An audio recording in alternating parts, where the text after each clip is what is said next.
infecciosas, o Estado dá gratuitamente. Não dá ainda com relação aos doentes que têm diabetes, os doentes hipertensos.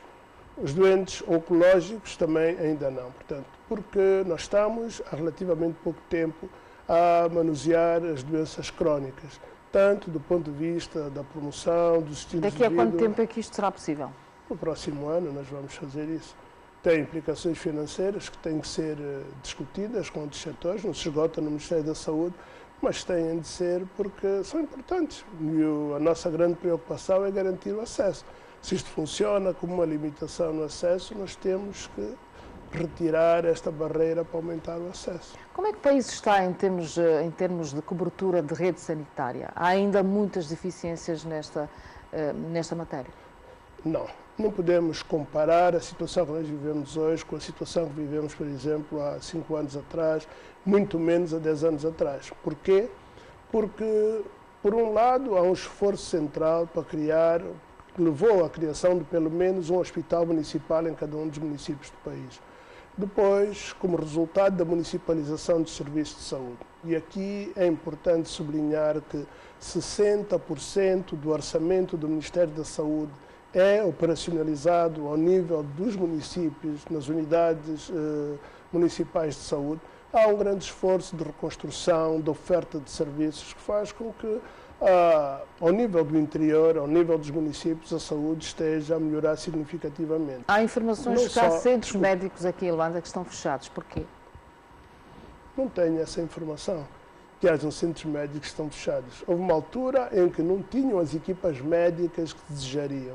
Ultrapassamos essa situação com a vinda de médicos cubanos e estamos a trabalhar para a admissão de jovens angolanos. Por outro lado, preocupados com a carência de recursos humanos, nós abrimos 13 escolas de enfermagem a nível do país e nos últimos 5 anos abriram 5 faculdades de medicina públicas. Quer dizer que, associada a Agostinho Neto, temos 6 escolas públicas de medicina.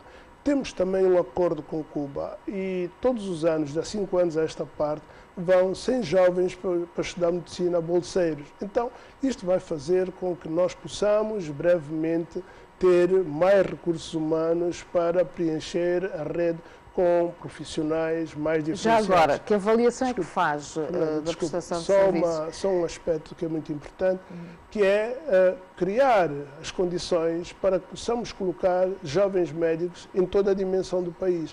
Não podemos deixar que sejam médicos estrangeiros sozinhos a ficarem em zonas de difícil acesso do país. Agora, isso passa por criar condições de atratividade, condições remuneratórias, condições de trabalho, condições de acompanhamento. Mas queria deixar o apelo para que os colegas jovens que estão a sair das faculdades resistam à tentação de ficar em Luanda e nas grandes capitais provinciais. Tem sido muito difícil isso? Muito, muito. E estamos a trabalhar para melhorar as condições de atratividade, mas ainda são baixas, começando pelas condições remuneratórias. Perguntava-lhe que avaliação é que faz da colaboração de médicos cubanos em Angola? Está dentro das expectativas que o Governo, que o Ministério tinha em relação a isso? É muito boa a cooperação com Cuba e não se esgota nos médicos. Nós temos, ao nível dos municípios ainda, onde nós estamos a centrar a nossa atenção, um grupo de profissionais que nós chamamos um trio. O trio consiste num médico de medicina geral e familiar, que é um médico de saúde comunitária, que tem o papel de organizar a unidade sanitária, o hospital municipal, de garantir que as pessoas tenham acesso aos serviços de puericultura, nutrição, fazer o rastreio nutricional para ver o estado nutricional, garantir que a vacinação de rotina funciona, garantir que nas campanhas envolva todas as forças vivas disponíveis, por exemplo, os alunos das escolas de enfermagem que participem nas campanhas, que todos os profissionais ligados ao ramo, seja do setor público, seja do setor privado, possam assumir essas intervenções mais amplas como uma obrigação para melhorar a saúde do município. Sr. Ministro, muito se tem falado, temos que aproveitar o tempo, muito se tem falado da questão da importação de medicamentos em Angola. Como é que funciona efetivamente esta política no país? Nós temos os grossistas que fazem a importação dos medicamentos. Para poderem importar, há uma série de requisitos que estão pré-estabelecidos na lei. Um dos mais marcantes é ligado à infraestrutura, o outro é ligado à necessidade de terem um profissional, um farmacêutico ou um técnico médio de farmácia, que é o diretor clínico da empresa importadora e que é, portanto, responsável pela qualidade. Portanto, o Ministério da Saúde tem a responsabilidade pela importação de uma forma geral? Pelo licenciamento dos importadores privados. E quem é que controla? É o Ministério da Saúde, através da Inspeção-Geral da Saúde. E como é que controla? Fazendo, durante um certo tempo, não tínhamos condições, recolhíamos medicamentos por amostragem e mandávamos para a Organização Mundial da Saúde, que tem contratos com laboratórios de referência na região africana para fazerem análise dos medicamentos. Atualmente, a situação evoluiu um bocado. Nós temos já a capacidade de um número bastante razoável de moléculas, fazermos o controle da qualidade e vermos se os medicamentos são contrafeitos ou são medicamentos que são bons para o consumo humano. E como é que se explica que continua a entrar para o país medicamentos de origem duvidosa, inclusivamente da China? Bom, primeiro é preciso dizer que tudo que vem da China não é mau. Isso é um estereotipo. Mas um grande número das falsificações vem da China, porque em alguns desses países vender no país medicamento contrafeito é crime, mas se for para exportar, depende de quem importa, é crime para quem exportar para o país. Como é que está a Angomédica neste processo, em termos de produção de medicamentos? A Angomédica está a produzir alguns medicamentos. Está numa fase, arrancou há relativamente pouco tempo, e está a produzir algumas moléculas. São aquelas ligadas ao kit de medicamentos essenciais, que é a expectativa que nós temos, é que eles consigam ajudar a diminuir os medicamentos integrantes do kit de medicamentos essenciais, produzindo-os aqui no país. Qual é a tecnologia que é usada? Produção normal de medicamentos. Acho que é a tecnologia alemã que eles utilizam. Sabe que a Angomédica nós terceirizamos. Está cedida a Saninvest, que tem a gestão da Angomédica, de modo que a nossa intervenção é metodológica e de acompanhamento. Mas há ainda a circularem pelos mercados, por muitos locais de Luanda, medicamentos, enfim, como acabei de referir, de origem duvidosa, enfim, há um problema muito grave nessa questão dos medicamentos. Porque é um negócio muito, muito lucrativo. Veja que se pensar que tem, por exemplo, o ácido acetil salicílico, que é uma coisa que já é barata, mas em vez de pôr ácido acetil salicílico, prensa só um bocado de fuba, é muito mais barato do que vender o ácido acetil salicílico. Este é um lado do problema, é o controle. O outro lado do problema é sensibilizar as pessoas para comprar os medicamentos em farmácias. E nós continuarmos a andar atrás, fazendo por amostragem a colheita de medicamentos e mandar avaliar.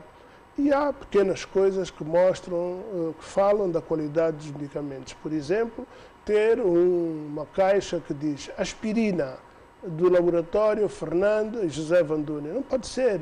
O laboratório, aspirina é da Bayer. Se disser ácido acetil salicílico, pode ser do laboratório José e Fernando. Portanto, a fiscalização e o controle têm que ser mais fortes, efetivamente. Continuam, mas têm de se ampliar. E temos que mobilizar mais forças vivas para este combate. Primeiro, as pessoas não comprarem e depois, se tiverem suspensão, levarem à Inspeção da Saúde para nós continuarmos atrás de...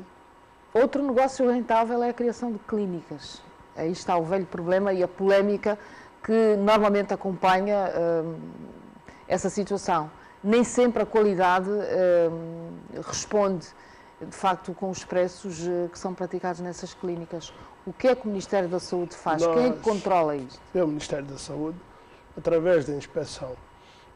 O problema que nós temos é que nós temos que oferecer serviços nos hospitais públicos que sejam competitivos com as clínicas privadas. Infelizmente, do ponto de vista do financiamento, nós não somos financiados da mesma maneira que o setor privado é financiado.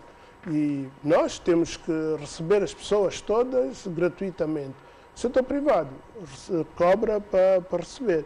E, estamos a discutir com a Ordem de encontrar preços médios, porque, de facto, é uma limitante grande ao acesso aos preços que algumas clínicas privadas... As clínicas cobram 50 mil kwanzas de caução. Portanto, quando sabemos que os salários cá em Angola ainda são baixos. Portanto, é inconcebível isso. Fernanda, é inconcebível, mas as pessoas têm de procurar as instituições públicas que são gratuitas. Vai à clínica quem tem dinheiro para pagar a clínica. Primeiro lado é, porquê que não foi o Hospital Josina Machel? Porquê que não foi o Hospital Américo Boa Vida? Porquê que não foi o Hospital do Prenda? Não amarremos ninguém aos erros do passado. Qualitativamente a questão da melhorar. qualidade nos hospitais públicos é aquela que se conhece.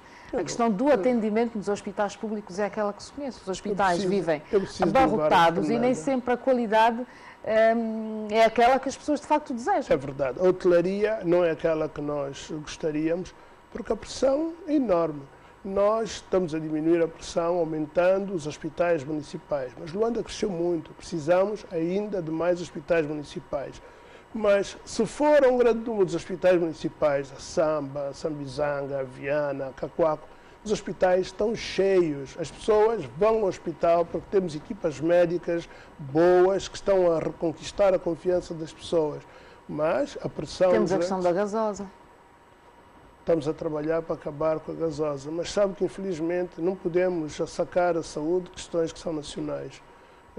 A gasosa está quase que institucionalizada, basta andar na rua para ver a gasosa. Nós estamos a trabalhar porque nós lidamos com a vida para reduzir até anular a gasosa, mas outra vez volta a pôr a mesma questão. Temos que controlar e temos que fazer que as pessoas se recusem a pagar a gasosa.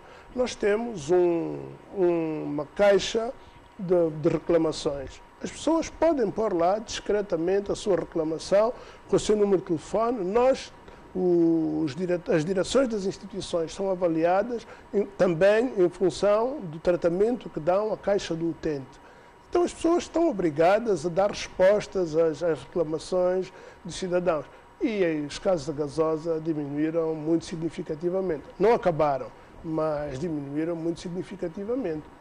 Quando é que teremos no país, Sr. Ministro, mais centros de hemodiálise, uma vez que a insuficiência renal é quase tida como uma doença crónica? Nós temos, lembra-se, não está muito longe o tempo em que íamos para Portugal e para a África do Sul, porque tínhamos de fazer hemodiálise. Depois abrimos centro de hemodiálise no Hospital Américo Boa Vida. Temos hemodiálise na Clínica Girassol e na Clínica Multiperfil. Temos hemodiálise, algumas cadeiras na Clínica Sagrada Esperança. Temos hemodiálise no Ambo. Temos hemodiálise em Benguela. Temos hemodiálise em Malange. Temos no Hospital do Prenda, portanto a situação é completamente diferente do que era há poucos anos atrás. Agora, temos que racionalizar. Racionalizar por causa dos custos, por causa dos recursos humanos, mas a oferta de serviços é substantivamente diferente do que acontecia há poucos anos atrás. Portanto, já se faz um acompanhamento melhor a esses doentes? Sim. O problema que está subjacente, o próximo que vem aí é criar condições para o transplante no país. Estamos a trabalhar na legislação, estamos numa fase avançada, estamos a trabalhar também para criar um laboratório de histocompatibilidade para passar a fazer transplantes aqui no país. Já falámos da questão do orçamento, até porque o dinheiro comanda tudo neste setor e noutros. Pergunto-lhe, está satisfeito com o orçamento que está em discussão na Assembleia para o próximo ano? Ia ser cínico se lhe dissesse que sim. De facto, não estou. Agora, eu compreendo que temos que priorizar e os recursos em saúde nunca são os que são desejáveis, porque as doenças vão ganhando maior complexidade, o nível de assistência, à medida que vai sendo mais diferenciado, mais complexo, é mais caro, e isso significa que os orçamentos têm que ser mais volumosos, têm que ser mais robustos, e nem sempre isto é possível. Por isso, temos de fazer um grande esforço para doenças que são de baixo custo, são tratadas com paludismo, as doenças preveníveis pela vacinação, a oferta de água para acabar com as doenças diarreicas agudas, a profilaxia de doenças que podem ser Portanto, é preciso muito mais dinheiro do que aquilo que tem sido atribuído. Vamos olhar muito rapidamente, Sr. Ministro, para a questão da SIDA. A ONU-SIDA, no seu relatório recente, referia que os números na região subsaariana da África tinham baixado. O que é que isto significa para Angola? Significa que uma boa notícia, porque nós sofremos a influência dos nossos vizinhos. E sabe que nós temos a mais baixa seroprevalência da região subsaariana. Sabe também que os nossos vizinhos da Namíbia, da Zâmbia, mesmo da RDC, têm índices de seroprevalência bastante mais elevados que os nossos. E com a abertura das fronteiras, com a circulação de pessoas para ambos os lados da fronteira, tem repercussões drásticas na seroprevalência do país. Mas os números divulgados aqui correspondem efetivamente à realidade? Há quem diga que não. Podem dizer. Sabe o que é que nos agrada? É que nós fazemos um inquérito em cada 2 anos de seroprevalência e fizemos como instituição que é das mais idôneas no mundo, que é o Centro de Controle de Doenças de Atlanta. O CDC de Atlanta faz o estudo conosco. O CDC não tem nenhum interesse em escamotear dados, em falsificar resultados do inquérito para ser agradável com o Ministério da Saúde ou com os angolanos. Quantas pessoas estão a morrer de SIDA em Angola? Poucas, muito poucas, por uma razão que tem a ver com a disponibilização de antirretrovirais. Sabe que se as pessoas tomarem os antirretrovirais, as pessoas vivem mais de 20 anos. O problema é que é um tratamento de longa duração. A partir do momento em que uma pessoa toma os medicamentos regularmente, deixa de sentir efeitos da doença e acaba abandonando porque está bom. Então, a recidiva é sempre mais violenta do que a doença inicial. As pessoas disciplinadas não têm problemas, vivem muito tempo. E é o facto de nós termos antirretrovirais gratuitos e disponíveis uma das razões que faz com que estejamos a manter a seroprevalência aos níveis em que está. Sr. Ministro, que tipo de influência o Ministério da Saúde está a exercer no sentido de que seja aprovada rapidamente a lei de transplantes de órgãos em Angola?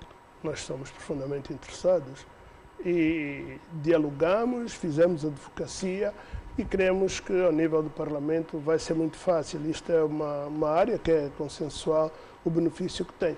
O facto das pessoas não terem de ir para o exterior do país para terem um órgão, o facto de nós podermos aproveitar os órgãos de pessoas que morrem em acidentes e que, podem doar os órgãos e que não está a ser aproveitado é um desperdício e isso vai impactar de maneira muito positiva na qualidade de vida das pessoas. Qual é a expectativa em relação a isso? Nós no próximo ano queremos ter isto aprovado e a funcionar. Há também um facto, e estivemos a falar de coisas boas e de coisas más, vamos falar de coisas também boas. Há um facto que existe e temos que referir, que são as cirurgias de alta complexidade que são feitas aqui em algumas clínicas em crianças. É uma inovação, é uma novidade em Angola, até porque são doentes que deixam de ir para o exterior do país. Refiro-me a crianças. Porquê é só em crianças, Sr. Ministro? Os adultos são feitos no Hospital Josina Machel. E como nós não publicitamos as coisas que são no público, não fizemos essa publicidade. Os adultos fazem cirurgia cardíaca na cirurgia cardíaca do Hospital Josina Machel. As crianças estão a fazer na Clínica Girassol. Nós dividimos, entre aspas, assim, para possibilitar uma maior rentabilidade dessa abordagem. Porque a dificuldade nas crianças é que é necessário uma muito boa unidade de cuidados intensivos pediátricos. E a Girassol tem essa unidade de cuidados intensivos pediátricos, a equipa que está a trabalhar com eles tem muito bom desempenho, tem uma boa experiência e isso tem se traduzido em resultados extraordinários que eles alcançaram. A nível dos adultos, os cuidados intensivos são menos exigentes e nós começamos por fazer com os adultos também com muito bons resultados.